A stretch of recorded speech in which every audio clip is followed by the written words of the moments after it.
7 de la tarde con 16 minutos, este martes 10 de diciembre ya estamos instalados, primer tercio del último mes del año, y vamos a seguir con este interesante tema que preocupa a todos por igual prácticamente. Está con nosotros acá Mario Bravo, abogado del Estudio Bravo, que ha llevado casos de defensa a los consumidores en casos emblemáticos como el de la colusión de los Confortos y del pollo, en fin. Mario, buenas tardes, gracias por estar acá. Hola, bienvenido. Bueno, ayer le preguntábamos a nuestro entrevistado a esta hora, antes de conocer el paquete de medidas que dio a conocer el presidente, cuál sería el piso, con qué quedaría conforme. Y ahora la pregunta es ex post. ¿Está conforme usted, por ejemplo, con las medidas que se conocieron? ¿Falta mucho? ¿Cuáles son los principales tópicos en que podría hacerse algo más, por ejemplo? A ver, permítame primero una reflexión de carácter general. Dos reflexiones que creo que son importantes. En primer término, llevo 25, 30 años en el tema, fui funcionario de la Fiscalía Nacional Económica, y siempre me ha llamado la atención un paradigma que existe, que es muy complejo de resolver. Y es por qué el empresariado chileno siempre ha sido renuente a tener una legislación antimonopolio fuerte. Y lo podemos ver en las posiciones que han planteado los gremios empresariales en cada una de las diversas modificaciones que se han hecho al decreto ley 211, que, ojo, es de noviembre de 1973. Ese es el día, el año en que se dictó la legislación antimonopolio en Chile, noviembre de 1973. Entonces, hay una paradoja, porque ¿quién más debería defender la libre competencia que el empresariado? ¿A quién no le interesa? No le interesa a un sector político que no cree en el mercado, que no valora el mercado, y por lo tanto, siento yo que el empresariado, con sus posiciones en las diversas modificaciones que ha tenido el decreto ley 211, que son alrededor de 3 o 4 grandes modificaciones, siempre el empresariado tuvo una posición de temor a meterle máquina al asunto. Y esa para mí es una paradoja. Claro, públicamente se defiende las virtudes del mercado y debajo de la mesa se defiende las... Sí.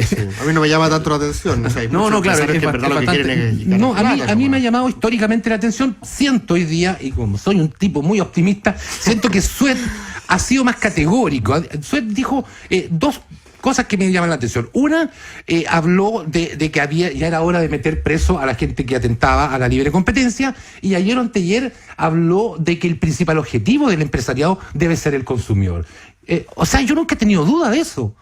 Esa es una primera cuestión que quisiera... Bueno, sí, son las economías de los modelos sanos al final. Lo que pasa es que pareciera ser que nuestro modelo no es muy sano y que ha sido como salvajemente capitalista al punto de minar sus propias bases y sus propios pilares, por ejemplo, en esto. Exacto. Yo ayer ponía el ejemplo de Bernard Madoff en Estados Unidos, que en el fondo con el fraude que generó la crisis mundial y todo lo que sabemos, recibió más de 100 años de cárcel. O sea, una medida absolutamente ejemplar.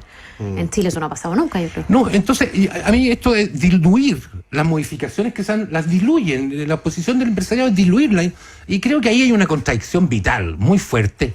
Y lo segundo que me gustaría señalarle, y ya directamente con estos anuncios, es que las modificaciones que se han hecho al decreto ley 211 son modificaciones que han sido presentadas por el Ejecutivo de manera sistemática. Fueron proyectos leyes elaborados, estudiados, digamos, con una concepción clara. Eso yo le echo de menos en esto.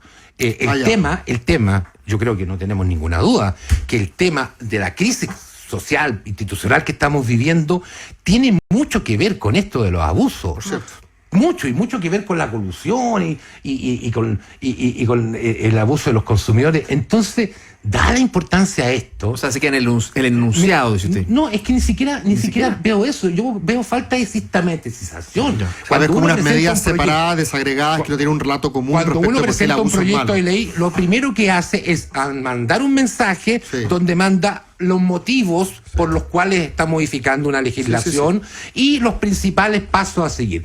Ahora, yo le tengo mucho aprecio al ministro de Economía, pero él no es abogado y no le voy a exigir las precisiones que le podría exigir a un colega. Y creo que hay imprecisiones muy fuertes en lo que se ha dicho, en los anuncios, Y si imprecisiones. Sí, o sea, no falta de sustento, sino ya imprecisiones. ¿Imprecisiones como de qué tipo? ¿Como cuáles? A ver, imprecisiones como, por ejemplo, decir que vamos a establecer la posibilidad de que alguien anónimamente denuncie un delito antimonopolio.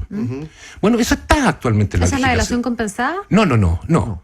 Eso O sea, está. alguien que no participa del negocio corrupto, entre comillas, alguien que tiene perfecto. información No que pueda autodenuncia. concurrir, entregarla y que no sufra daño y que se le proteja la Eso está identidad. en la- Eso ya existe. Está en el la actual agente legislación. protegido. Está incluso, Por ejemplo, en el caso de la colusión de la farmacia, que se recurrió, por ejemplo, en un reportaje de TVN al mismo testigo y hasta el día de hoy nadie sabe quién es. Así es, Ya. está en la legislación.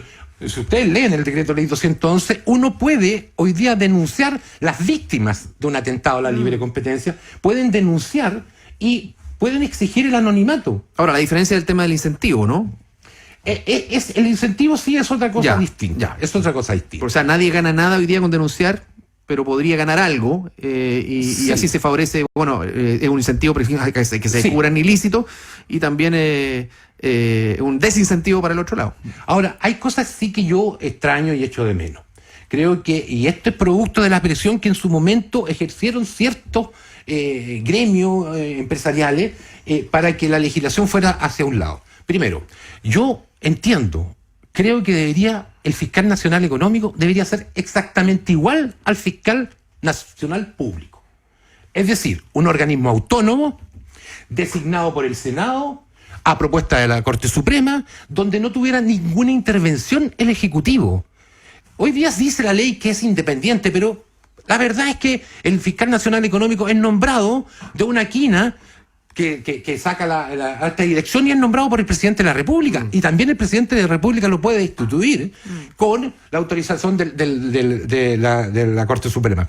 Entonces, la experiencia que yo tuve en el gobierno de Lagos, por ejemplo, y ahí pueden ver lo que comentó en su libro el periodista Matamala, cuando hace la referencia a la disputa que tuvo Francisco Fernández, como fiscal nacional económico, con Ricardo Lagos, presidenta a la época, respecto de la libertad tarifaria de Telefónica, que obviamente le costó la renuncia a Francisco Fernández. Bueno, la intervención del Ejecutivo en esa ocasión fue tremenda y ha sido en otros casos. En el caso de Transbank, que el año 2005 la Fiscalía Nacional Económica presentó un requerimiento contra Transbank que terminó en un acuerdo conciliatorio que constituyó en una autorregulación de Transban, ha hecho que Transban hasta el día de hoy siga operando como uno de los monopolios más duros y más nefastos de la economía chilena. Entonces, una cosa... Me está diciendo que las cosas que ayer anunció el presidente básicamente no solamente no engloban o no sistematizan un relato respecto de por qué los abusos son malos, sino que básicamente no tienen dientes para las cosas que son las más relevantes. En absoluto. Segundo tema relevante, y que lo hemos propuesto por años en las modificaciones, es la posibilidad de establecer la acción penal pública. Sí.